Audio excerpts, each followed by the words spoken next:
Okay, this is chapter 2. These are the notes that's going to help you not only on the activities in the class, but the test as well. We're going to begin on page 20 and 21, which is talking about the general principles for human development. So if you will turn to page 20, that'd probably be easier for you, and you can just follow along. There are 4 general principles characterize children's physical, cognitive, personal, and social development. The first one they talk about is the sequence of development is somewhat predictable, and in the book, one of the last sentences underneath that, it says, for example, children typically become capable of using fractions and mathematical problem solving only after they have mastered counting and the use of whole numbers. So I often think of my own students in 5th grade. We should have started 5th grade multiplying double-digit numbers. When my students could not do that, and I happened to be saying something about it to the other teachers, they said, "Oh, you have to go on. You can't wait."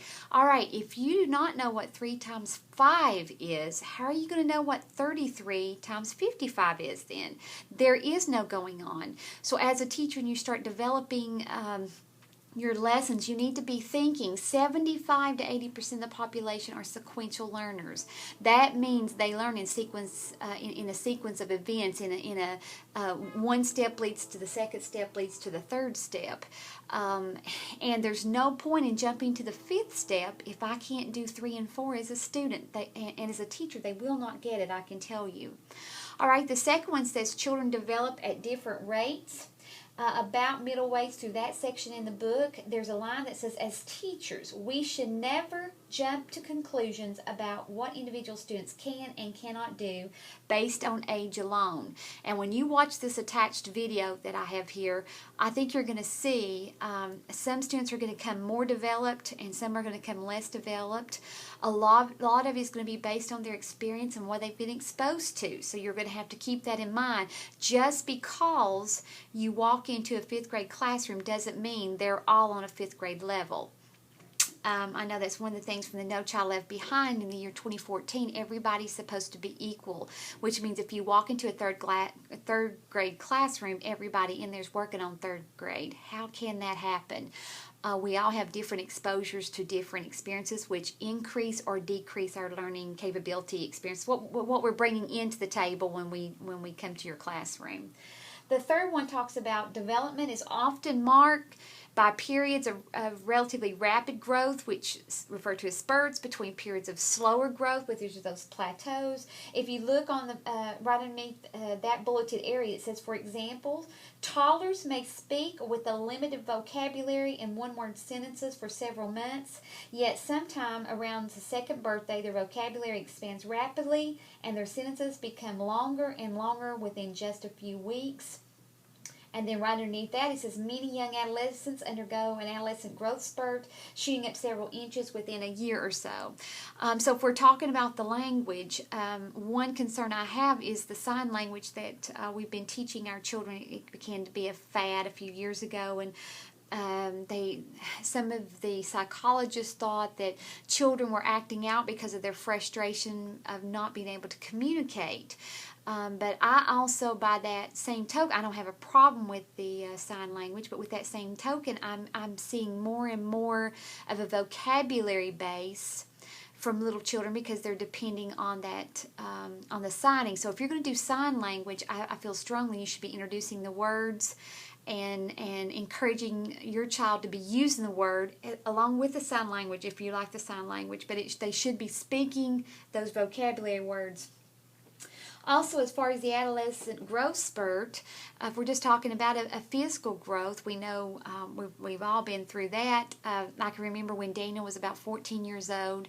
I was headed toward the front door, and there's a flight of steps going up to the 2nd floor right there. And I had said something to him, and he's all the time picking and aggravating. And so he'd said something about, I asked him to do something, and he said something about he wasn't going to do it.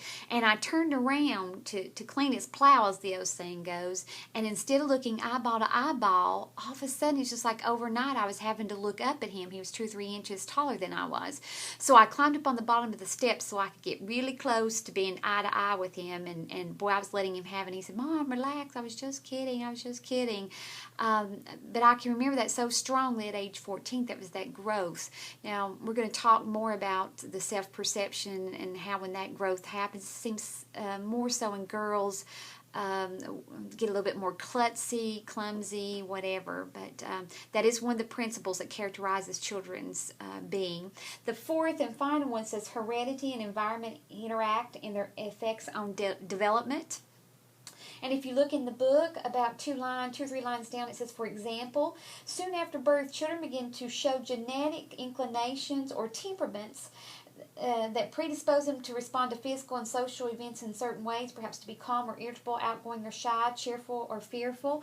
And it's funny how we are born with some of those characteristics, and that begins to be our personalities. As I think about my own 3 kids, I think about Hannah and how quiet, self-satisfied, easily satisfied child she was growing up. She didn't like to be rocked. She just wanted to be put in her bed.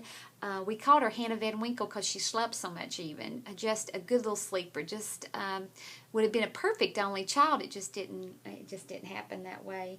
But it's funny how that even early on you can begin to see those little personalities begin to develop.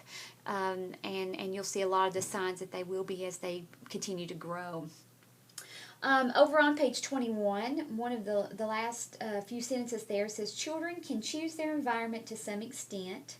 Children are hardly passive recipients of their environmental legacies. Instead, they actively and intentionally think about and act on the environments, and in doing so, they alter their environments and the effects of their environments in significant ways. The more experience children have at different things, different opportunities, going different places, all of a sudden their understanding of things expands greatly. I would love for you to click on this YouTube video, be ready to be amazed, and then I want you to text me your thoughts when you're through. So stop the movie and start listening to this one, and then text me your response. Enjoy.